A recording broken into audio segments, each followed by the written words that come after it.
सबका स्वागत है सत्संग में। और सत्संग की शुरुआत करते हैं प्रार्थना से। आंख बंद कर लें और थोड़ी देर परमात्मा को याद कर लें, उसका ख्याल कर लें और उसका एहसास कर लें। परमात्मा का नाम रटना नहीं है, हमें उसको एहसास करना है, फीलिंग में लाना है कि वो है, मेरे साथ है। उसको बस महसूस करें। सभी करेंगे मेरे साथ। परमात्मा जो कण कण में है, जिसका ना कोई रंग है, ना रूप है, ना आकार है, जो आता जाता नहीं, जो बदलता नहीं, परिवर्तनशील नहीं है, जो हमेशा स्थिर है, अमर शांत है, जो हमेशा शांत ही रहता है, मौन ही रहता है, जहाँ कोई हलचल नहीं होती, हम उसे महसूस करेंगे।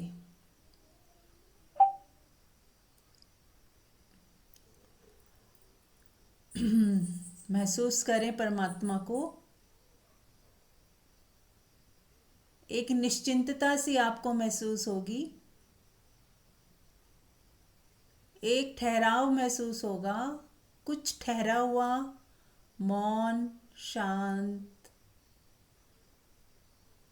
जहाँ कोई हलचल नहीं, कोई बदलाव नहीं। बस उसे महसूस करें।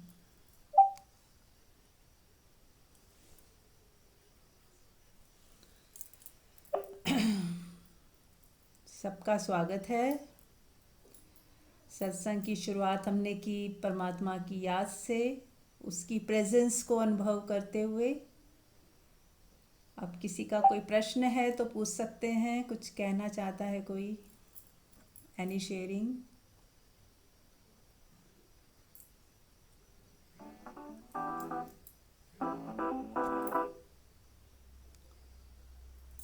ठीक है, तो किसी का कोई प्रश्न नहीं है तो आंख बंद रखें और कोशिश करें पूरा सत्संग आंख बंद करके सुने। और यदि ऐसा लग रहा है कि आंख बंद करके नहीं सुन पाएंगे तो फिर खोल के सुन सकते हैं। लेकिन बीच बीच में आंख बंद करते रहें ताकि हम इन जो बाहर का जो हमारा कनेक्शन है थोड़ा टूट जाए। जब आंख बंद करने को कहा जाता है तो जैसे ही आंख बंद होती है हमारा कनेक्शन पूरे संसार से कट जाता है और हम अपने में वापस लौट आते हैं। जैसे मान लो ये शरीर, ये मन हमारा घर है और हम अपने साथ हो जाते हैं। तो इसीलिए आंख बंद करने का बहुत महत्व है। आंख खोल के भी ध्यान हो सकता है, लेकिन आंख बंद करके बहुत ही आसानी से हो जाता है, क्योंकि हम एक तरह से डिस्कनेक्ट हो जाते हैं और अपने साथ कनेक्ट हो जाते हैं। तब हम जैसे आंख बंद करते हैं तो आप पाओगे आप खुद को महसूस करने लगते हो, अपने शरीर को महसूस करने लगते हो, अपने मन को देखने लगते हो कि क्या चल रहा है मेरे अंदर। शांति है उसे देखते हो, अशांति है तो उसे देखते हो, कुछ हलचल है तो उसे भी महसूस करते हो, कहीं बहुत प्रेम है या घृणा है उसे भी देख पाते हो। तो ये सारी चीज़ों को हम देख पाते हैं, एनकाउंटर कर पाते हैं जब हम आंख बंद कर लेते हैं। तो हमें पता चलता है खुद का। तो कुछ लोग ध्यान नहीं करते हैं तो फिर वो उस चीज़ से थोड़ा सा वंचित रह जाते हैं, वो अपने साथ कनेक्ट नहीं हो पाते। पूरी दुनिया के साथ कनेक्ट रहते हैं, लेकिन खुद के साथ कनेक्शन जोड़ना बहुत ज़रूरी है ताकि हमें खुद का पता चले कि मेरे अंदर कहाँ कहाँ कमियां हैं, मेरे अंदर मेरा मन कैसे काम करता है, कैसे वो दुख को पैदा करता है, वो क्या सोचता है कि दुख पैदा हो जाता है, वो क्या सोचता है कि हम नेगेटिव पॉजिटिव को भी नेगेटिव देखने लगते हैं, और कैसे हमारा मन जो है या हमारी सोच जो है दुख का कारण बनती है, कैसे हमारी बुद्धि हिसाब किताब लगा के हमें दुखी करती है, सुखी करती है। तो ये सारा अवलोकन जब तक नहीं करेंगे तब तक हम जो है अपने ऊपर काम नहीं कर पाएंगे, क्योंकि अपने ऊपर काम करने के लिए उसे देख पाना बहुत ज़रूरी है। जैसे मान लो आपको अपने रूम की सफाई करनी है, तो यदि अंधेरा हो और आंख भी बंद कर दी जाए आपकी तो आप नहीं कर पाओगे, क्योंकि आप देख ही नहीं पा रहे कहाँ गंदगी है, कहाँ पे क्या रखा है। ऐसे ही जब हमें खुद के ऊपर काम करना है, खुद की सफाई करनी है, खुद की मैल को साफ करना है, तो हमें पहले देखना पड़ेगा कि कहाँ पे क्या है हमारे भीतर पड़ा हुआ। कैसे हम कैसे हमारे वो जो धूल मिट्टी पड़ गई है विकारों की, वासनाओं की, इच्छाओं की, तो हमें उसको देख कर ही तो साफ करना है। हमें पता तो चले कि मेरा मन किस तरह से काम करता है, मेरी सोच कैसे काम करती है, कैसे वो नेगेटिव को पॉजिटिव बना लेती है या पॉजिटिव को नेगेटिव बनाती है, या फिर कहाँ वो शांत रहती है, कहाँ चुप रहती है। फिर एक चीज़ और हमें पता चलता है कि हमारे कुछ कुछ ट्रिगर पॉइंट्स होते हैं। हम शांत हैं लेकिन कोई कुछ ऐसा बोल देता है तो हम एकदम ट्रिगर हो जाते हैं, हमारे अंदर एकदम गुस्सा आ जाता है, हम एकदम रिएक्ट कर देते हैं। तो ऐसी कौन कौन सी बातें हैं जो मुझे बर्दाश्त ही नहीं होती, एकदम से रिएक्शन में मैं आ जाती हूँ। वो हमारी कमज़ोरियाँ हैं, वीकनेस है। उस पर हमें ध्यान देना है कि नहीं, आज के बाद मुझे ये सब नहीं करना, मुझे रिएक्शन में नहीं आना। क्या है ऐसा जो मुझे एकदम से गुस्सा दिला देता है? तो बहुत बड़ा कारण जो हम सोच सकते हैं वो है I am right and you are wrong. तो जब हमें कोई व्यक्ति बहुत गलत दिखता है और हमारा मन जस्टिफाइड करता है यस ये है ही गलत, तो हमें एकदम गुस्सा आ जाता है। कोई हमारे साथ चीटिंग करता है तो हमें लगता है अरे इसने इतना गलत कैसे कर दिया, यू आर नॉट जस्टिफाइड। ये हमारा ईगो का एक पैटर्न है कि जहाँ पे हमें दिखेगा कि कोई हमारे साथ गलत कर रहा है तो हम एकदम गुस्से में आ जाएंगे। यदि हमारे मन को ऐसा लग रहा है कि कुछ गलत हो रहा है तो हमें गुस्सा आ जाता है। तो इस मन के पैटर्न को हमें समझना है। कई बार हम आई एम राइट वाला पैटर्न बहुत अपनाते हैं कि मेरे को कोई गलत कह दिया या मेरे किसी चीज़ को किसी ने गलत ठहरा दिया। जो हम कर रहे हैं, जो हम सोच रहे हैं, जो हम चाहते हैं, यदि उसको किसी ने गलत कह दिया या रुकावट खड़ी कर दी उसमें, तो हमें एकदम गुस्सा आता है। हमारे वो ट्रिगर पॉइंट्स हैं। तो हमें इस चीज़ को भी पहचानना होगा कि हमारे ट्रिगर पॉइंट्स कहाँ हैं, कौन सी वीकनेसेस है मेरे अंदर, कि जहाँ मैं अपना पेशेंस खो देती हूँ, जहाँ मुझे गुस्सा आता है। और मुझे वो गुस्सा आना बहुत नेचुरल और स्वाभाविक लगता है कि आना ही चाहिए, यहाँ तो ऐसा कुछ हुआ ही है कि मुझे गुस्सा आना जस्टिफाइड लगता है। रिएक्ट करना जस्टिफाइड लगता है हमें, तभी तो हम करते हैं। तो यदि इसके ऊपर भी हमारी एक नज़र रहे, हमारा होश रहे कि ये हमारे ट्रिगर पॉइंट्स क्या क्या हैं, कहाँ है, कहाँ मैं ऐसे क्यों उलझ जाती हूँ, क्यों मैं एकदम से बर्दाश्त नहीं होता, तो हमें अपने पे काम करना पड़ेगा कि नहीं, मुझे अवेयर रहना है। आज के बाद कोई इस तरह से मेरी गलती को भी कोई बताए तो मुझे नहीं रिएक्ट करना, मुझे शांत ही रहना है। या दूसरा मुझे कितना ही गलत दिखे, किसने गलत किया है, मेरा माइंड लॉजिक बताएगा कि ये गलत है, ये गलत है, गलत है, तो भी मुझे शांत रहना है, तो भी मुझे गुस्सा नहीं करना, रिएक्शन नहीं देना, एकदम गुस्से में नहीं आना है, शांत रहना, धीरज रखना है। और शांत रहने के बाद जो सही लगे उसको कहते हैं रेस्पॉन्ड करना। रिएक्ट करना मतलब दूसरे के से प्रभावित होकर हमने तुरंत कुछ ना कुछ उल्टा सीधा कर दिया, बोल दिया, तो उसको कहते हैं रिएक्शन। और यदि हम शांत रहते हैं, फिर होशो हवास में कुछ करते हैं या आंसर देते हैं, और सही वक्त देखकर शांत रहते हुए, दूसरे की रिस्पेक्ट करते हुए, जब हम कोई सॉल्यूशन ढूंढते हैं और उसको एक्शन में लाते हैं, तो वो होता है रिस्पॉन्ड। तो हमें कैसे करना है वो हमें देखना है कि हमें रिएक्शन में जीना है या रिस्पॉन्ड में जीना है। पहले तो ये निर्णय कर लें हम लोग। तो चलिए, बहुत बात हुई, अभी चर्चा हुई। कोई इससे रिगार्डिंग कोई क्वेश्चन हो या किसी के मन में कुछ उठा हो, बता सकता है। आप लोग भी बोलें कुछ। हाँ जी, प्रणाम मीरा जी। हाँ जी संध्या जी, प्रणाम। हाँ हाँ जी, आपने बहुत सही अभी जो बातें की हैं, हम्म। रियली हो सकता है और कंट्रोल करना मुश्किल हो जाता है। उस समय कुछ सूझता ही नहीं है ना एक्चुअली, हाँ हाँ राइट। रिएक्शन ही होता है। जब सूझता नहीं है, सामने वाला कुछ बोले जा रहा है बोले जा रहा है, अपन इंडिकेशन लगाया जा रहा है, जबकि आपने वैसा कुछ नहीं किया है। ये किया है तो अपने हित के लिए या परिवार के हित के लिए किया है कुछ। सबसे पहले परिवार के हित आता है, खुद का तो बहुत कम सोच पाते हैं। पर अब लगता है कि नहीं सोचना चाहिए, हमें ऐसी लाइफ जीनी है। अगर हम ध्यान कर रहे हैं, अपने मौन में हैं, हम हर बात में रिएक्शन नहीं दे रहे हैं, तब भी सामने वाले को परेशानी हो रही है, ये नहीं तो कोई फर्क ही नहीं पड़ता है, तो कोई जिम्मेदारी ही नहीं निभाते। ऐसा उनको फील होता है। तो इन आप ऐसी चर्चा करते रहे, थोड़ा सा गाइडेंस देते रहे, बहुत अच्छे हैं ये, जो हमें वास्तव में इनका जरूरत है, सॉल्यूशंस की। हाँ जी हाँ जी। तो वो सॉल्यूशन तब आएगा संध्या जी जब हम बहुत शांत हो जाएंगे। म्यूट कर लीजिए।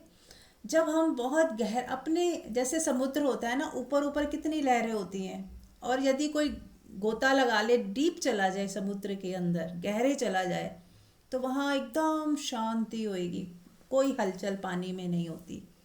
ऐसे ही हम भी ऐसे ही हैं। हम यदि उथले उथले जिएंगे ना, तो हम रिएक्शन में जिएंगे, हमें एकदम गुस्सा आएगा।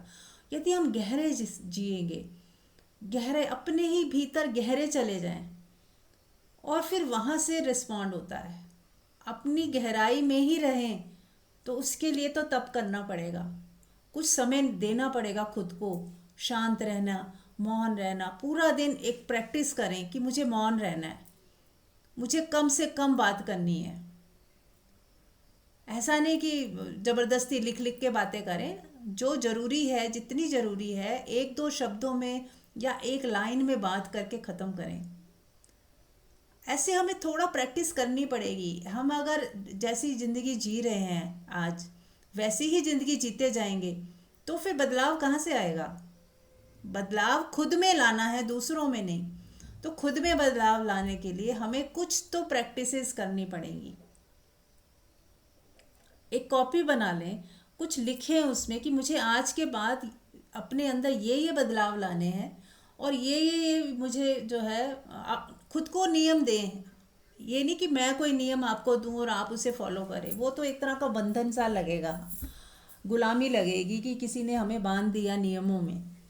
वो नहीं करना। आप अपने आप को नियम दें तो वो फिर सही हो, फिर वो आपको गुलामी नहीं लगेगी, क्योंकि आपका डिसीजन है, आपने तय किया है, तो अब कोई बंधन नहीं है इसमें।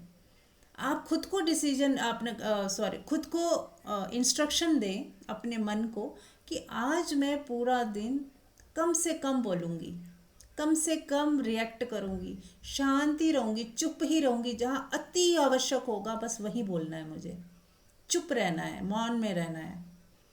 तो जब आप इस तरह की प्रैक्टिसेस रोज करेंगे, जैसे होता ना टेलीग्राम होता था पहले, बहुत पहले, तो उसमें गिने चुने शब्दों में पूरी बात कह दी जाती थी, एक एक दो दो शब्द लिख लिख के मतलब बता दिया जाता था कि क्या वो कम्युनिकेशन है, वो हो जाता था।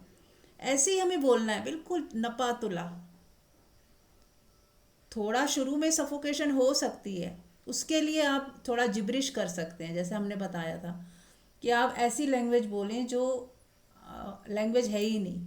जैसे छोटा बच्चा जिब्रिश करता है ना, ऐसे कुछ भी बोला ऊट पटांग बोलता रहता है, ऐसे ही हम जिब्रिश कर सकते हैं, ताकि हमारा मन जो है अगर भर गया है खाली हो जाए। या फिर आप डायरी लिखें, और यदि किसी को जिब्रिश करनी है तो मैं डिटेल में बता दूंगी, मुझे अलग से फ़ोन करके बात कर लें, क्योंकि बहुत बार बता दिया गया है और कुछ करते हैं, बहुत कम ही लोग हैं जो प्रैक्टिस कर रहे हैं, इसलिए मैं डिटेल में नहीं जाऊंगी।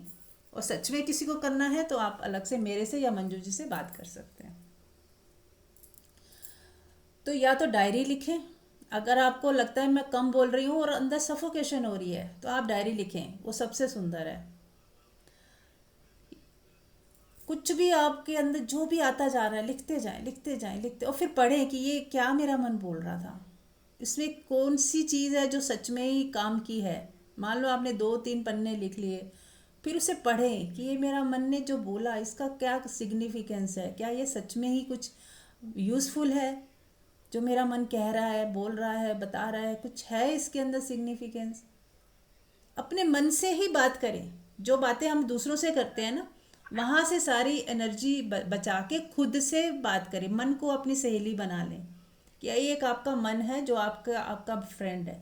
अब वो बात कर रहा है आपसे, आप उस अपने ही मन से बात करें, अपनी कमियों को देखें, उस अपने मन को समझाएं कि आज के बाद बेटा तूने ये नहीं करना, तुझे जवाब नहीं देने, या शांत रहना है, या एकदम से तुम बोल पड़ते हो, नहीं बोलना है, चुप रहना है। अपने को समझाते रहें। जैसे कहते हैं ना, मन एक बच्चा है, उस बच्चे को समझाते रहें, वो आपकी आज्ञा मानेगा। क्योंकि आप खुद जब उसको आज्ञा दोगे ना तो मानेगा, दूसरे की आज्ञा वो नहीं मानता, क्योंकि उसको ईगो हर्ट होती है, ऐसा लगता है कि हम कोई गलत हैं, हमें कौन समझाने वाला आ गया, पैदा हो गया। लेकिन हम जब खुद समझाते हैं खुद को तो वो बात बन जाती है। तो हमें खुद को समझाना है, सत्संग सुन लें, लेकिन फिर उसके बाद सत्संग सुनने के बाद जो चीज़ें अच्छी लगी उसको अप्लाई करने के लिए फिर अपने खुद के मालिक हो जाएं और अपने हिसाब से अपने मन को इंस्ट्रक्शन दें। तो ये काम हमें रोज़ करना है। डेली हमें कुछ ना कुछ प्रैक्टिसेस जारी रखनी है, घर के काम करते हुए, सब कुछ करते हुए। जो अति आवश्यक काम है, जो सब बहुत ज़रूरी हैं, जिनमें आपका इन्वॉल्व होना अति आवश्यक है, उतना आप बाहर के सारे काम करें। और जो व्यर्थ के काम हैं उनके थोड़ा सा वहाँ से टाइम बचाकर, जैसे हम टीवी देख रहे हैं बहुत ज़्यादा, या फालतू बातों में फ़ोन पे एक एक घंटा बात करते हैं बिना कारण, या ऐसे ही गप्पे मारते रहते, तो थोड़ा सा वहाँ से सब कट आउट करके अपने पे काम करें। तो ये तो थोड़ा करना पड़ेगा, सच में ही जीवन में कुछ बदलाव लाने हैं तो ये करना ही पड़ेगा। तो जब आप ज़्यादा मौन में रहेंगे, शांत रहेंगे, तो अपने आप गहराई बढ़ेगी। जो मैंने कहा ना, जब आप बहुत गहरे जाते हो सागर में तो वहाँ शांति होती है। तो जब हम चुप रहना सीखेंगे, उस चुप्पी में बाहर तो बात कम करनी है, भीतर की चैटरिंग भी बंद कर लें। जो भी भीतर मन बक बक बक बक करता रहता है, कुछ भी देखा जज कर लिया, कुछ भी देखा जज कर लिया, कुछ भी देखा कंप्लेन आ जाती है, मन में कंप्लेन। ये सारी चीज़ों के प्रति अवेयर रहें कि नहीं, ना तो मुझे कंप्लेन करनी, ना मुझे कुछ जज करना, ना मुझे किसी की निंदा करनी, ना मुझे किसी की बड़ाई करनी, मुझे किसी की प्रशंसा भी नहीं करनी, ना मुझे किसी किसी से लेना देना ही नहीं है। मैं अपने में शांत हूँ, अपने में तृप्त हूँ, अपने में ही मैं, बस मुझे अपने पे ही फोकस करना है, काम करना है। तो इस तरह से आप अपने सारा जो अपना है ना लक्ष्य, वो खुद अपने को लक्ष्य बनाएं कि मैं ही लक्ष्य हूँ। मुझे अब बाहर किसी को लक्ष्य नहीं बनाना। बाहर किसी को, जैसे ना तीर का वो लक्ष्य कहाँ है, अर्जुन को पूछा गया कि तुम बताओ, तो उसने कहा मुझे तो सिर्फ आँख ही दिखाई दे रही है और कुछ उसको दिखाई नहीं दे रहा था। ऐसे ही हमें सिर्फ ये एक ही चीज़ दिखाई दे कि अपने पे काम करना है, और कुछ कोई चीज़ इम्पोर्टेंट नहीं है हमारे लिए, अपने खुद पे काम करना है बस, हर हाल में। और दूसरा है परमात्मा से जुड़ना। जो हमारा जुड़ाव है वो परमात्मा से होता चला जाए। इसके साथ साथ एक तो ये हमारी प्रैक्टिस है, बाहर जो हम ज़्यादा चले गए हैं वहाँ से हमें वापस आना है। और दूसरा है कि जितना हम परमात्मा की तरफ बढ़ेंगे, परमात्मा को याद रखेंगे, उसका एहसास करेंगे, उसको सबसे आगे रखेंगे कि वही सब कुछ है, वही हमें संभाल रहा है, वही हमें हमारे को आगे बढ़ा रहा है, हमारी ग्रोथ वही उसी से हो रही है। वो हर जगह है, प्रेजेंट है, मोमेंट टू मोमेंट उसको फील करें। खाना खा रहे हैं, परमात्मा की प्रेजेंस को फील करते हुए खाना खाएं। बात कर रहे हैं, प्रेजेंस को महसूस करते हुए कि परमात्मा इस वक्त भी है, जो मैं बात कर रही हूँ इस वक्त भी परमात्मा है। उसको भूल कर बात ना करें, उसकी प्रेजेंस में बात करें। घर के काम कर रहे हैं, उसकी प्रेजेंस में काम करें, उसको महसूस करें। चारों तरफ पूरे कमरे में वो है, उसकी प्रेजेंस है, उसको साक्षी, मतलब परमात्मा का आपको हर वक्त प्रेजेंस महसूस हो, और आप अपने काम भी करें, खाना भी बनाएं, खाएं भी, नहाएं भी, सब काम करें, और उसकी परमात्मा की प्रेजेंस को महसूस करते रहें। जैसे कहते हैं ना, बच्चा माँ के पेट में होता है, ऐसे ही हमें परमात्मा के गर्भ में हो जाना है। परमात्मा चारों तरफ है और हम उसके गर्भ में हैं, और वो खुद ही हमारी, जैसे माँ के पेट में बच्चे की सारी पालना होती है, उसको कुछ नहीं करना होता। पूरा उसका हर चीज़ जो है जुड़ी होती है माँ से। ऐसे जब हम परमात्मा से जुड़ जाएंगे तो परमात्मा हमें वैसे ही ध्यान रखेगा जैसे बच्चे का ध्यान रखा जाता है माँ के पेट में, तो वैसे ही ध्यान रखा जाएगा हमारा।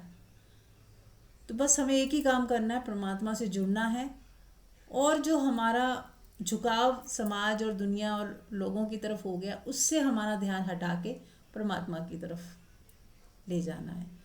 हर वक़्त उसकी प्रेजेंस महसूस करना, हर वक़्त उसके गुणगान करना, उसकी महिमा करना, उसकी सोच, जैसे हमारी सोच अभी दुनिया की तरफ है वैसे हमारी सोच परमात्मा की तरफ हो जाए, एक बदलाव आ जाए, हमारे शिफ्ट हो जाए हमारी चेतना। बस ये शिफ्टिंग बहुत ज़रूरी है। वो कहते हैं ना, बुलिया रबदा की पाना एथो पुट के एथे लाना, यानी इधर से पुट के मतलब उखाड़ के इधर लाना लगाना है, संसार से हटा के जो दिमाग चित्त हम बुद्धि हमारा संसार में घुसा हुआ है वहाँ से हटा के परमात्मा की तरफ लेके आना है। बस ये शिफ्टिंग ज़रूरी है, उसके बाद तो फिर सहजता में हमारी ग्रोथ होती चली जाती है। एक बार शिफ्टिंग बहुत ज़रूरी है। तो हम कौन सी गाड़ी में बैठे हैं ये देखना है कि जहाँ संसार की तरफ ले जा रही है गाड़ी या फिर परमात्मा की तरफ, ये हमें बहुत ध्यान रखना है। हमारा हर एक्शन परमात्मा की तरफ ले जाने वाला हो, हमारी हर बात परमात्मा की तरफ ले जाने वाली हो, हम जो सोच रहे हैं जो कर रहे हैं वो परमात्मिक हो, संसारिक ना हो। इस चीज़ का भी विशेष ध्यान रखना है। राइट? हाँ जी, कुछ और कोई ऐड ऑन करना चाहेगा? मंजू जी, आप कुछ कहना चाहोगे? हाँ, परमात्मा से कनेक्टेड रहने के लिए एक लाइन है कि मेरा मुझ में किछ नहीं, जो कुछ है सो तेरा। अपने को बीच से ही हटा दें। कुछ भी कर रहे हैं, जो कुछ भी क्रिया हो रही है उसमें बस परमात्मा तेरे लिए, सब तेरे लिए। तू ही कर रहा है, तू ही करवा रहा है। अगर खा भी रहे हैं तो तू ही खिला रहा है और तू ही खा रहा है। खाने वाला भी तू है, खिलाने वाला भी तू है। तेरा ही भोग हो रहा है। चल रहे हैं तो चलते हुए भी परमात्मा की याद ऐसे रखें कि शरीर चल रहा है लेकिन परमात्मा ही का ही शरीर है ये भी। तो सारी चीजों में कि मेरा मुझ में कुछ नहीं, मतलब मैं कुछ भी हूं ही नहीं। बिल्कुल अपने को शून्य कर देंगे, अहंकार हमारा सारा विलीन हो जाएगा जब हम सारी चीजों के लिए परमात्मा को ही हाजिर नाजिर मान के करते रहेंगे। बिल्कुल। बस मुझे तो अभी तो नहीं ख्याल आ रहा है। हाँ ठीक है, कोई बात नहीं मंजू, बहुत ही सुंदर बोला आपने कि यदि हर चीज़, खाना खा रहे हैं तो परमात्मा, ये खाने के रूप में भी तू ही है। खाना खाने वाला भी तू है, पचाने वाला भी तू है। ऐसे बोल रहे हैं तो बोलने वाला भी तू है, सुनने वाला भी तू है, समझने वाला भी तू है। तो हर जगह पे उसकी प्रेजेंस को हम महसूस यदि करते रहें पूरा दिन, तो होगी उसकी प्रार्थना, होगी उसकी याद, उसकी भक्ति, सब कुछ उसी में आ गया। और जितना परमात्मा को याद करते रहेंगे उतना ही संसार से हम कटते जाएंगे, हटते जाएंगे। हमारा दिमाग उधर जाएगा ही नहीं। संसार में क्या हो रहा है, क्या नहीं हो रहा, लोगों के घरों में क्या हो रहा है, क्या चल रहा है, दुनिया कैसे चल रही है, हमारा ध्यान ही उस तरफ नहीं जाएगा। आप कभी न्यूज़ वगैरह देखोगे ही नहीं। जो हो रहा होने दे, मुझे सिर्फ मेरी भक्ति करनी है, मुझे मेरी बस अपनी यात्रा करनी है, मुझे जन्म मरण से मुक्त होना है, मुझे अपनी ग्रोथ करनी है। कोई भी पल हमारा आखिरी पल हो सकता है, कोई भी दिन हमारा आखिरी दिन हो सकता है। इस चीज़ को हमेशा याद रखें। हमें लगता है कि पता नहीं कितनी बहुत लंबी उम्र बची हुई है, अभी कुछ नहीं पता कि आज हम रात को सो रहे हैं, सुबह उठेंगे भी कि नहीं उठेंगे। और यदि एक दिन मिला है, एक घड़ी मिली है, तो उसको अब हमारे पास चॉइस है कि हम परमात्मा को याद करके बिताएं या फिर दुनिया को याद करके बिताएं। और यदि दुनिया को याद करना है तो उसमें भी फिर परमात्मा को महसूस करें कि जो दिख रहा है वो भी परमात्मा है। तो फिर आपको संसार और परमात्मा दो अलग अलग पार्टीशन करने की ज़रूरत नहीं है। यदि आपका इतना ऐसा हो गया कि आपको हर जगह परमात्मा महसूस हो रहे हैं, फिर ये जो दीवार है संसार अलग परमात्मा अलग, वो हट जाएगी। फिर संसार ही परमात्मा हो जाएगा और परमात्मा में ही संसार हो जाएगा। फिर दो चीज़ें नहीं रहेंगी अलग अलग। अभी शुरुआत के लिए हमें थोड़ा कहना पड़ता है ताकि हमारा एक बार रुझान पूरी तरह से परमात्मिक हो जाए।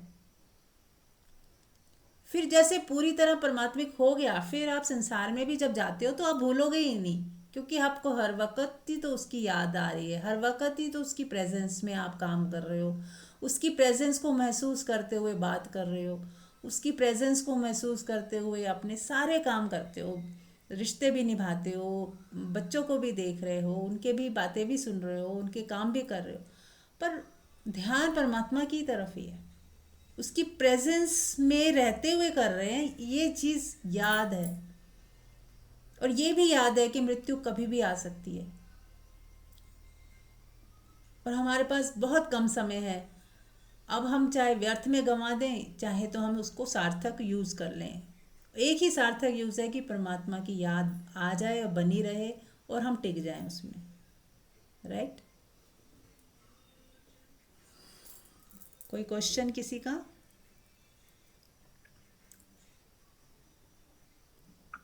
एक सॉन्ग था बड़ा प्यारा, मुझे ना उसके एग्जैक्ट वर्ड्स याद नहीं आ रहे, तो मुझे इससे रेलेवेंट है तो वो याद बहुत आ रहा है कि हर बात में तेरा जिक्र हो, करूं तो तेरी फिक्र हो। मतलब उसमें जो बोल रहा है कि उसमें यही चीज बोल रहा है वो, जिसने भी ये लाइनें बनाई है कि हर बात भी जो करूं ना तो वो परमात्मा तेरी ही हो, तेरा ही जिक्र करता रहूं हर समय, तेरा ही गुणगान करता रहूं। तो मुझे वो एग्जैक्टली याद नहीं आ रही, तो मेरे को ना बहुत ही प्यारी लगती है वो लाइनें और इतनी सुंदर है। अगर हमारे अंदर वो लाइन फिट हो जाए ना, मैं कहीं से ढूंढ के उन्हें फिर शेयर करूंगी कि ये आपको याद है तो आप बताएं। हर बात में तेरा जिक्र हो। मैंने सुना तो है पर मुझे भी याद नहीं है। बहुत ही सुंदर है। हाँ हाँ। हाँ। और एक ना कल मैंने पूर्णानंद जी का वीडियो शेयर किया था, शेयरिंग और जर्नी में, किसी ने वो सुना हो तो, कि खालीपन को कैसे महसूस करें, मतलब शून्यता की जो होना है। तो वो मैंने कल वो अच्छे से सुना, कोई भी लाइन ऐसे नहीं है कि मैंने स्किप की। अगर मेरी कोई लाइन स्किप की तो फिर मैंने उसे सुना, फिर सुना अच्छी तरह से पूरा का पूरा ही सुना मैंने, कुछ नहीं उसमें एक लाइन भी स्किप होने दी, एक वर्ड भी स्किप होने दिया। तो मुझे इतना अच्छा लगा कि मैंने वो शेयर किया। तो मैंने कहा चलो सभी लोग उसे ऐसे वीडियोस नहीं देखते सुनते हैं, तो उसके रिगार्डिंग ही मैं कुछ बात बोल रही हूँ कि जैसे हम जैसे अपने जो भी हमारे रिश्ते नाते हम अपने आप को मानते हैं। सपोज मैं मदर हूँ, मैं माँ हूँ, तो कहते हैं वो माँ, तो मैं एक बच्चे के होने पे वही हूँ। जैसे किसी के होने से हम दूसरा जो हमारा रिश्ता होता है ना, हम उस रिश्ते से पहले ही होते हैं। मैं अगर मेरा जन्म हुआ है तो मैं किसी की बेटी हुई हूँ, लेकिन बेटी तब हूँ जब माँ भी है साथ में। जैसे जैसे मैं बड़ी होंगी, मुझे अब ये बेटी होने का एक एहसास होने लगेगा कि मैं बेटी हूँ, है ना। और किसी की बहन हूँ तो मुझे एक ये फीलिंग में रहता है कि मैं बहन हूँ इसकी। लेकिन जो मैं रिश्ते जो भी हैं मेरे, जब तक मैं इन रिश्तों में आई हूँ और मुझे पहचान हुई है अपने रिश्ते नातों से, मैं उन रिश्तों के से पहले ही होती हूँ।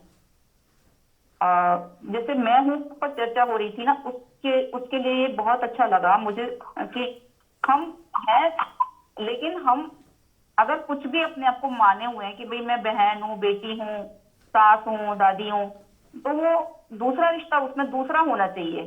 अगर दूसरा नहीं है हमारे सामने या दूसरे से हम मुक्त हो जाते हैं, तो फिर वो जो बचता है मैं हूँ ही बचता है, शेष वो ही बचता है।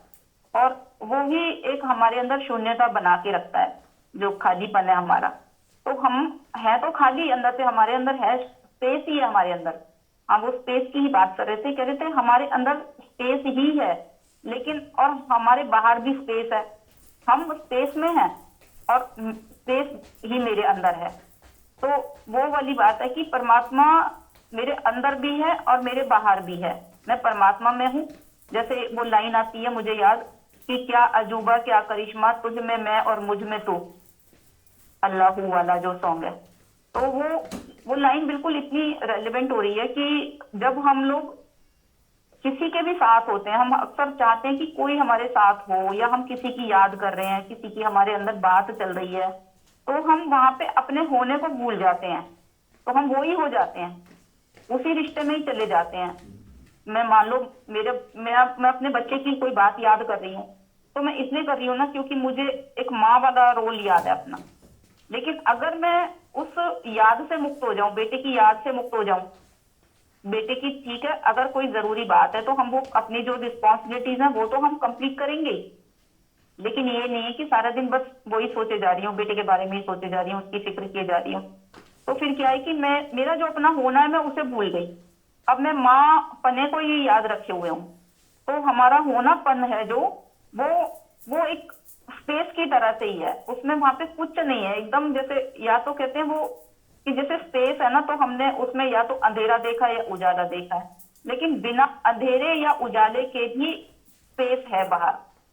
उस स्पेस को फील किया जाता है, जो हम आंखों से देखते हैं उसमें तो हम यही देखते हैं भाई अब रोशनी है, पर अब रोशनी नहीं है, अब अंधेरा है, अब उजाला हो गया, अब धूप है, अब छाया है। तो अगर हम धूप छाया सबको हटा के ही अगर हम देखें तो वहां कुछ नहीं है, बस स्पेस है, उसका कोई नाम नहीं है, और वो ही स्पेस सबके भीतर है।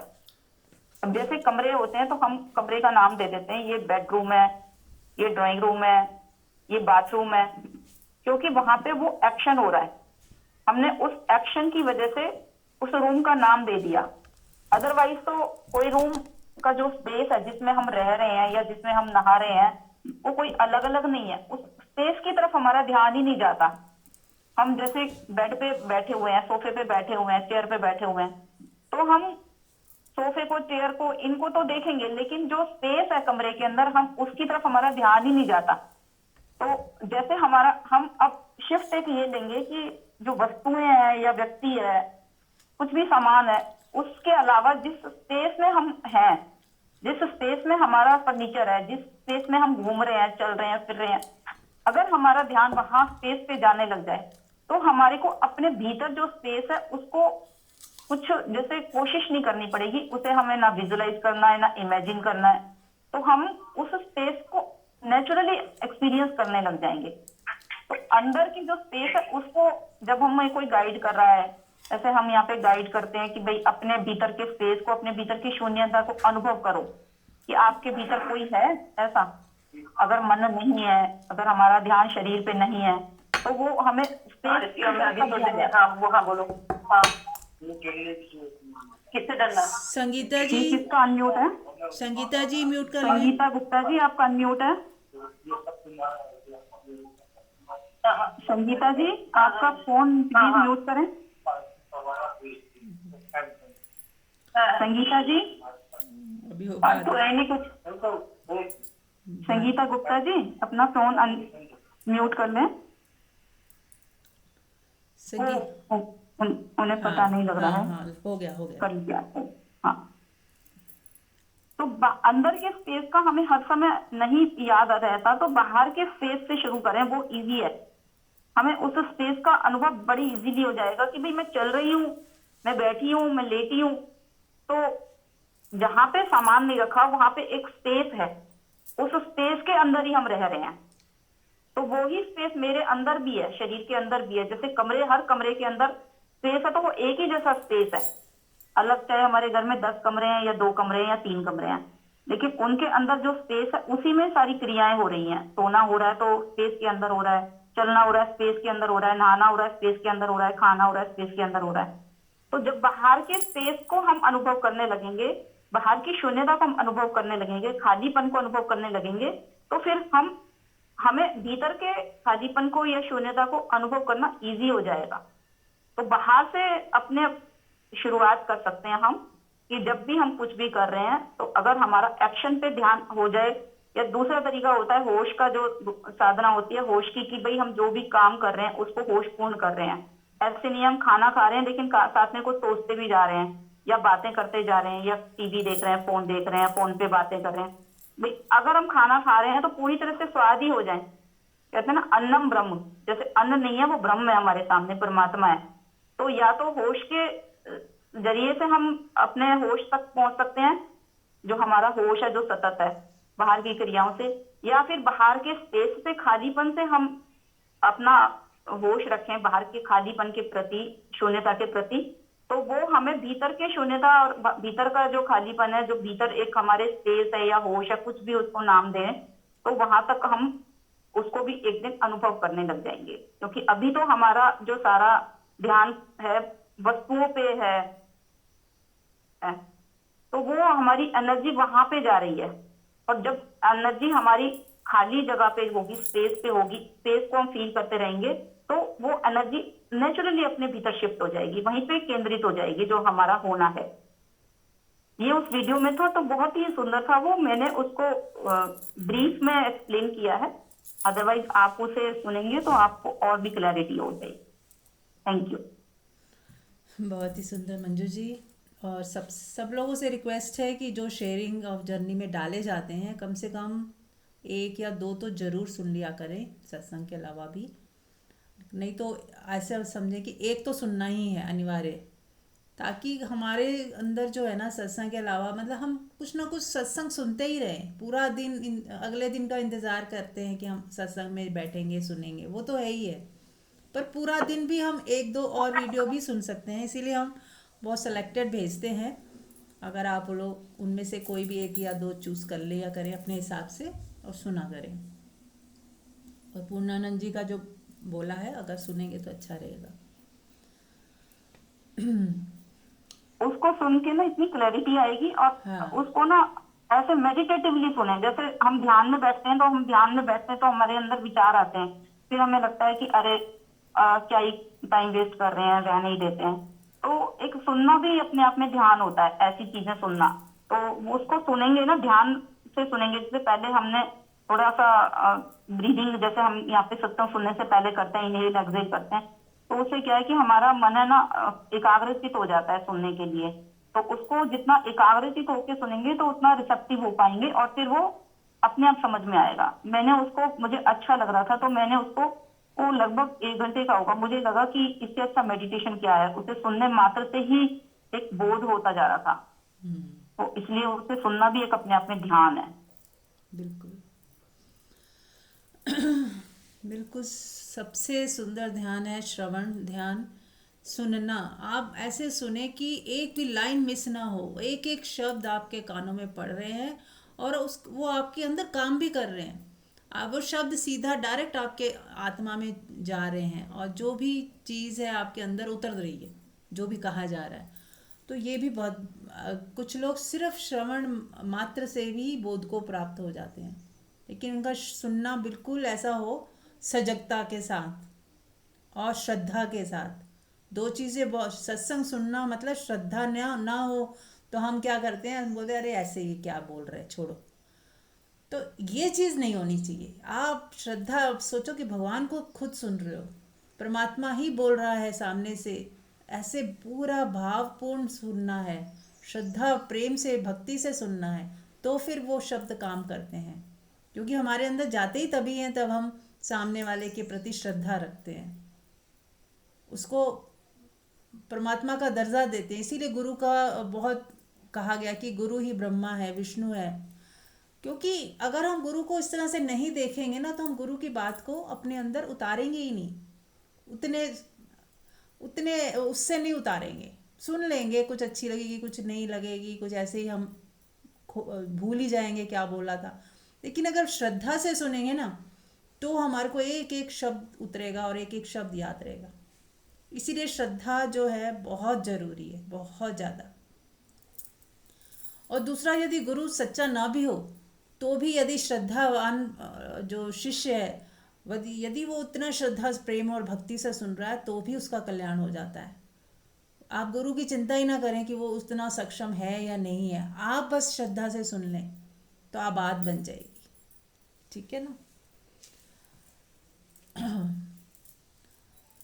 तो ये जो शून्यता का प्रयोग आविर्भाव जी भी करवाते हैं कि शून्य को देखो, शून्यता को देखो। ये जो हमारे सामने शून्यता है, यदि हमें इसको देखने की आदत डाल लें कमरे में बैठे हैं तो सामने के शून्य को देखें कि हमारा ध्यान किसी ऑब्जेक्ट पे जाता है, कुर्सी पे जाएगा, टेबल पे जाएगा, किसी दीवार पे जाएगा, लेकिन जो बीच का खाली स्पेस है इस पे नहीं जाएगा।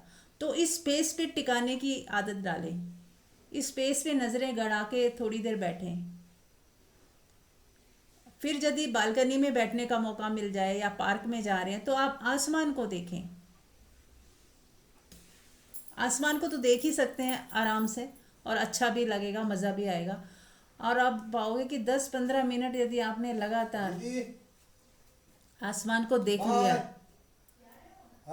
तो फिर आपका जो है 10-15 मिनट अगर आपने देख लिया तो फिर आप एकदम निर्विचार हो जाओगे और आपको एकदम वो शून्यता और वो गहराई महसूस होगी जो हम चाहते हैं कि हो जाए। सबके भीतर वो गहराई महसूस हो, वो आपको इस टेक्निक से हो सकती है कि आप आसमान को देखो, लगातार देखना है 10 मिनट, और कहीं नज़रें गड़ानी नहीं है, पूरे आसमान को कहीं भी देख सकते हो ताकि आंखों पे, सर पे कोई दर्द ना हो और जोर ना पड़े। बस आपको सहजता से आसमान देखते जाएं, पलक कहीं भी जा रही है उससे कोई फ़र्क नहीं पड़ता, आसमान को ही देख रही है। तो आप पाओगे 10 मिनट में ऐसा मन शांत हो गया, ऐसा मन शांत हो गया, आप किसी दूसरे ही जोन में चले गए। क्योंकि जैसे हम लोगों को देखते हैं हमारा मन चलता है, हमारे मन में विचार आने शुरू हो जाते हैं, ये इसने कपड़े कैसे पहने हैं, ये सुंदर है नहीं सुंदर है, इसको मैं जानती हूँ इसको नहीं जानती हूँ, ऐसे ही बिना कारण ही ऐसा ही दिमाग दौड़ता रहेगा। लेकिन जब हम आसमान को देखते हैं निर्विचार स्थिति में, कुछ सोचे ना, बस चुपचाप देखना है, तो आप पाओगे थोड़ी देर में आपके भीतर शून्यता उतर आई। और इसकी ही प्रैक्टिस बार बार करें। इस आसमान को देखें या फिर कमरे के अंदर है तो शून्यता को देखें आँख खोल के। ये आँख खोलने की प्रैक्टिस है, खोल कर प्रैक्टिस करने वाली है, क्योंकि हर वक्त आँख बंद करके नहीं की जा सकती है ध्यान। तो आँख खोल के जब करना है ध्यान, तो हम आप 10 लोगों के बीच में बैठे हो मान लो, और आपको कोई इंटरेस्ट नहीं आ रहा, सब लोग फिजूल की बातें कर रहे हैं, तो आपने आँख खुली रखी और इस स्पेस को देखने लग गए। पलक झपका सकते हैं, सर भी हिला सकते हैं, लेकिन देखना स्पेस को ही है। एक टक देखने की जरूरत नहीं है कि आपने एकदम से मूर्ति की तरह ही बैठ के देखना है स्पेस को। लोगों के बीच में है तो आप अपना सर हिला सकते हैं, लोगों को किसी को पता नहीं चलेगा कि आप ध्यान भी कर रहे हो, और आप बस स्पेस को देखें। स्पेस को ही देखने की आदत डालने 2-4 दिन लगातार करेंगे, आपको आदत डल जाएगी, आपको याद रहेगा कि स्पेस भी देखना है। तो इसको करें, बहुत ही जल्दी आप बहुत गहराइयों को छू जाएंगे। बहुत ही सिंपल टेक्निक है आँख खोल के करने वाली। हाँ जी, कुछ कहना है किसी को? आज अगर कोई कुछ पूछना चाह रहा है तो वह पूछ ले, फिर उसके बाद आज कुछ नया एक आइडिया आया है वो करते हैं। हाँ जी, हाँ जी, कोई नहीं पूछ रहा तो आप कराइए शुरू। हाँ, मैं ना एक भजन है और उस भजन को चला रही हूँ, और उस भजन के साथ है ना मैं गाऊंगी भी। और सब लोग क्या है कि अपना अगर घर में किसी को डिस्टरबेंस ना होती हो तो उसको सुनते रहें भजन को और एंजॉय करें, ताली बजाएं। उसमें क्या है कि वो भजन इस तरह का है, पहले तो उसमें बहुत अहोभाव है परमात्मा के प्रति, बहुत अहोभाव है, और उसकी ना एक एक शब्द को, एक एक लाइन को ध्यान से सुनेंगे ना तो आप भावपूर्ण हो जाएंगे कि आपको लगेगा कि अरे ये तो आज प्रार्थना, सच्ची प्रार्थना हो गई। उसमें बहुत ज्यादा अहोभाव है भजन में। और फिर साथ में उसमें लास्ट में एक लाइनें सुनते सुनते आपको एहसास होगा कि एक जैसे भक्त है भगवान से प्रेयर भी कर रहा है, वो प्रेयर भी कर रहा है, तो उसमें भी आपका भाव पूरा हो और आप उसे ताली बजाएंगे, एंजॉय करेंगे। और किसी को आता भी हो तो गा भी सकता है। ठीक है, करते हैं शुरू। और फिर उसी के साथ ही वो इस तरह का है कि उस भजन में ही आपका ध्यान भी है। उस जैसे उसके वर्ड्स होंगे, जो उसके शब्द है ना, उसमें आपका ध्यान ही लग जाएगा, आपको लगेगा ही नहीं कि अब मुझे कुछ और करने की जरूरत है। इतना सुंदर है, सुना हुआ है सबका, मैं चलाती हूँ।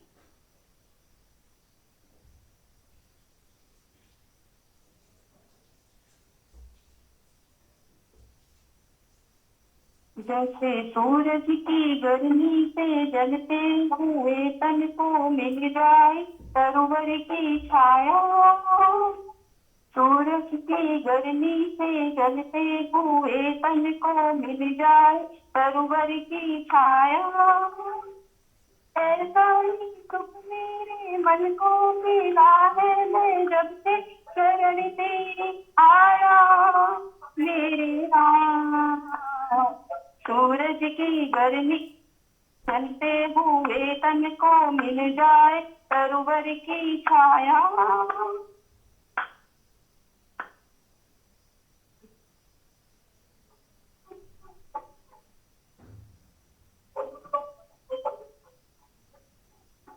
भटका हुआ मेरा मन था कोई मिल ना रहा था सहारा, भटका हुआ मेरा मन था कोई मिल ना रहा था सहारा, लहरों से लड़ती हुई नाव को, लहरों से लड़ती हुई नाव को जैसे मिलना रहा हो किनारा, मिलना रहा हो किनारा, उस लड़खड़ाती हुई नाव को जो किसी ने किनारा दिखाया, ऐसा ही सुख मेरे मन को मिला है मैं जब से शरण तेरी आया मेरे राम। सूरज की गर्मी से जलते हुए तन को मिल जाए सरोवर की छाया।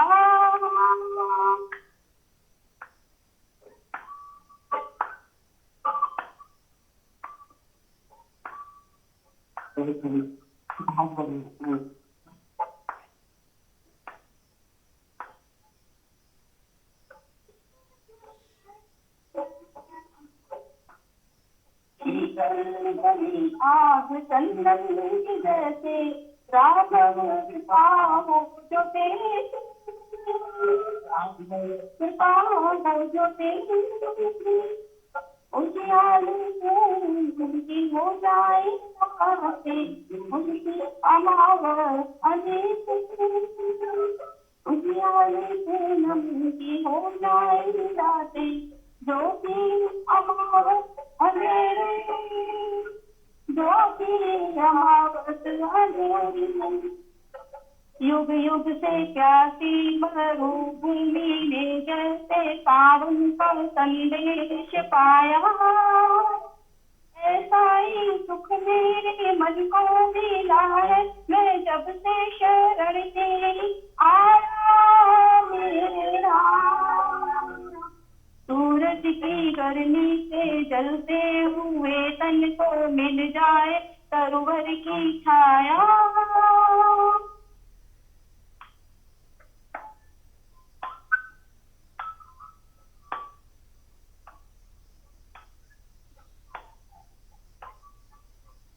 अब नेक्स्ट स्टैंजा में प्रेयर है।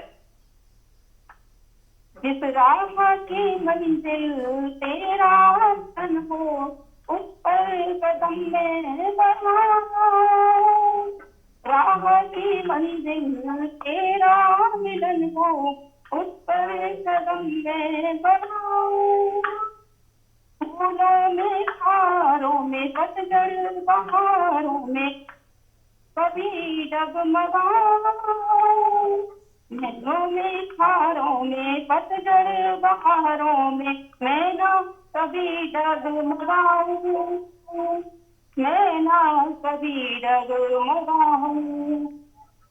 पानी के प्यासे को तकदीर ने जैसे जी भर के अमृत पिलाया, पानी के प्यासे को तकदीर ने जैसे जी भर के अमृत पिलाया, ऐसा ही सुख मेरे मन को मिला है मैं जब से शरण तेरी आया मेरे राम।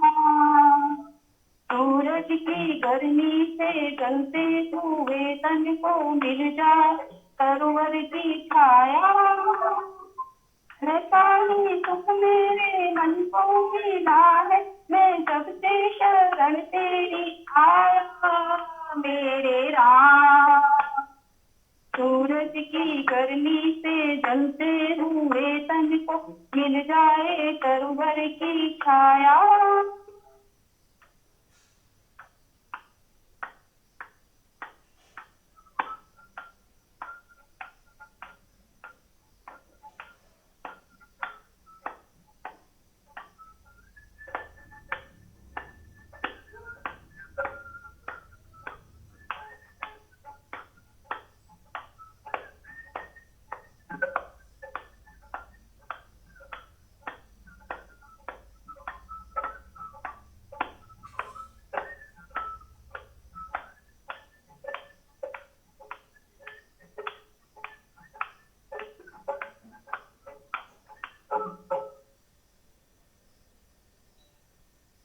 अब आप इसी भाव दशा में बैठे रहें ध्यान में कि जैसे आपको परमात्मा ने इतना सुख दिया है, आप बहुत ही एक ऐसे वातावरण में बैठे हुए हैं जहाँ पे सुख की वर्षा है। आपका मन बहुत आज सुख महसूस कर रहा है क्योंकि परमात्मा की चर्चा सुनी है, सत्संग सुना है, उसने हमें चुना है, तभी हम सत्संग सुन पा रहे हैं। बहुत सारे लोग हैं जो संसार में अपने दुखों में परेशानियों में घिरे हुए हैं, लेकिन हम कितने सुखी हैं, भाग्यशाली हैं, हम सत्संग सुन पा रहे हैं। अपने भाग्य को सराहें, अपने सुख को अनुभव करें कि परमात्मा तूने मुझे, जैसे प्यासे को पानी मिलता है और वो बड़ा तृप्ति महसूस करता है गहन प्यास के बाद, ऐसे ही परमात्मा ने इतने दुखों के बाद अब मेरे जीवन में सुख की वर्षा शुरू कर दी है और मैं सुख की वर्षा के नीचे अपने आप को एक तृप्ति महसूस कर रही हूँ। चारों तरफ से सुख ही सुख बरस रहा है, परमात्मा हर रूप में बरस रहा है। बोलने वाला परमात्मा है और परमात्मा ही सुन रहा है। तेरा ही गुण, तेरा भजन, तेरी लगन, तेरी रटन, तेरी ही याद, तेरा ही जिक्र। कितना जीवन मेरा सुखमय हो गया है जब से मैंने परमात्मा की तरफ कदम रखा है। आप उस सुख को महसूस करते रहें। मैं कितनी सुखी हूँ, मैं कितनी खुश हूँ, मैं कितनी आनंद में हूँ इस समय।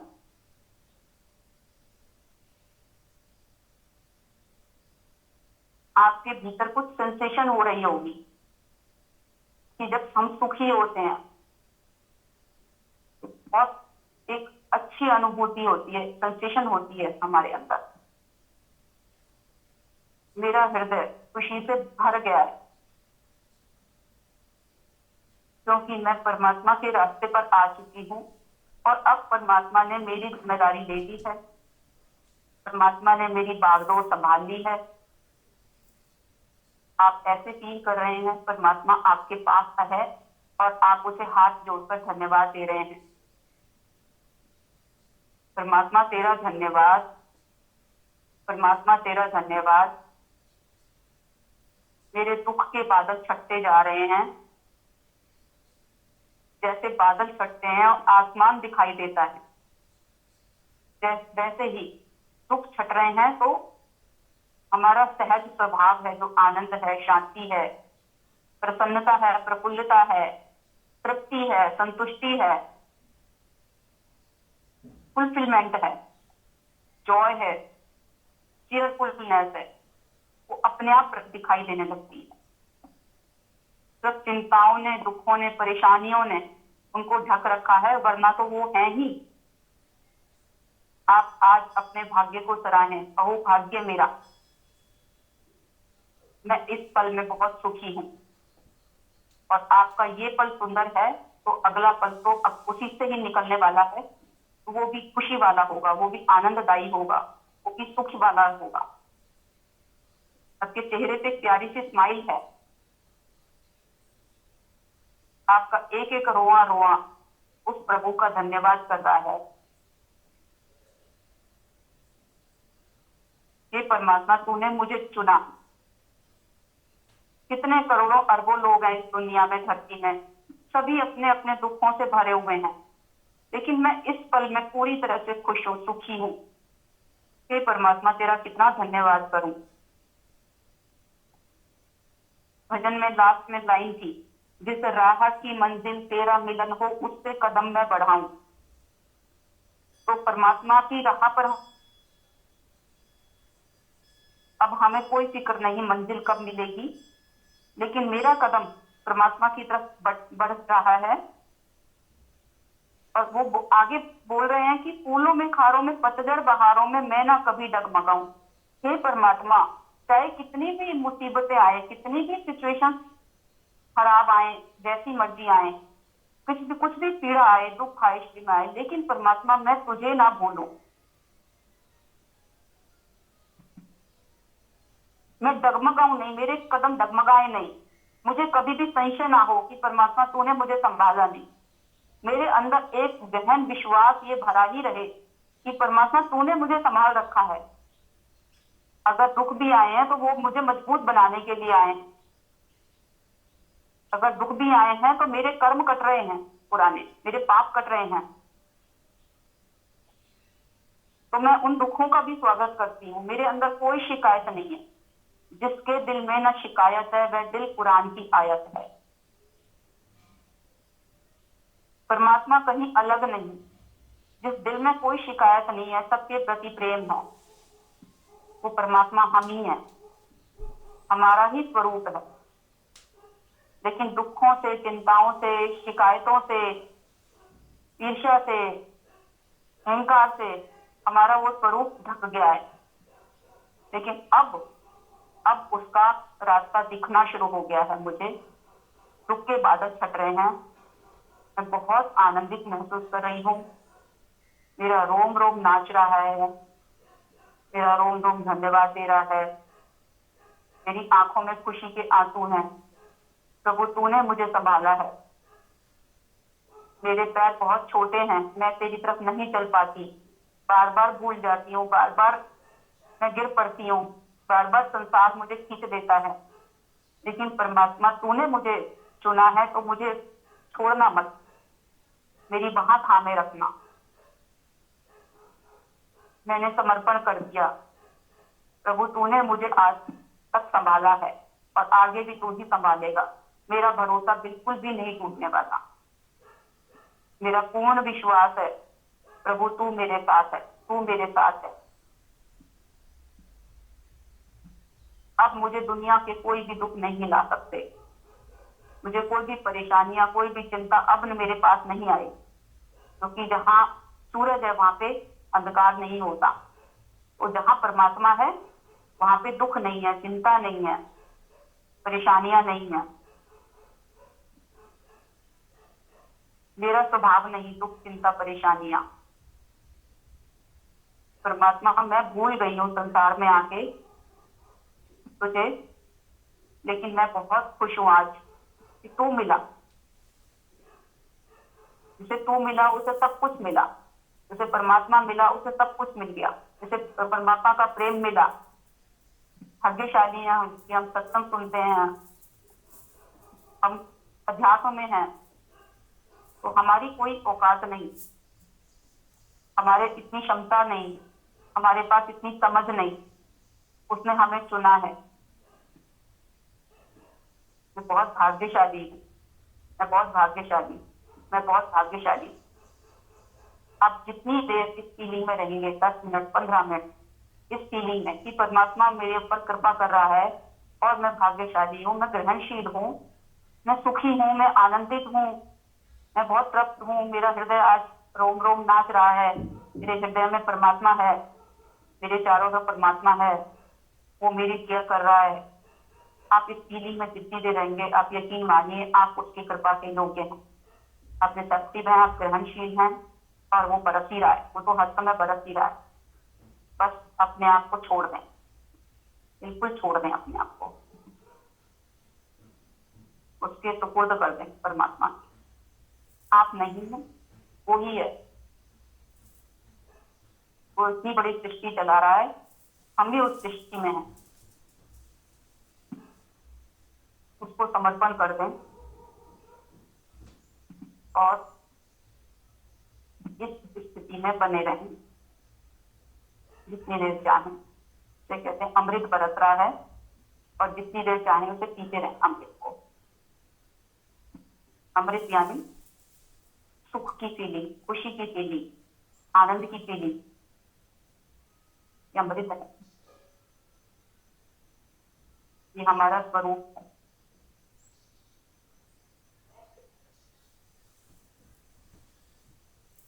Thank you so much.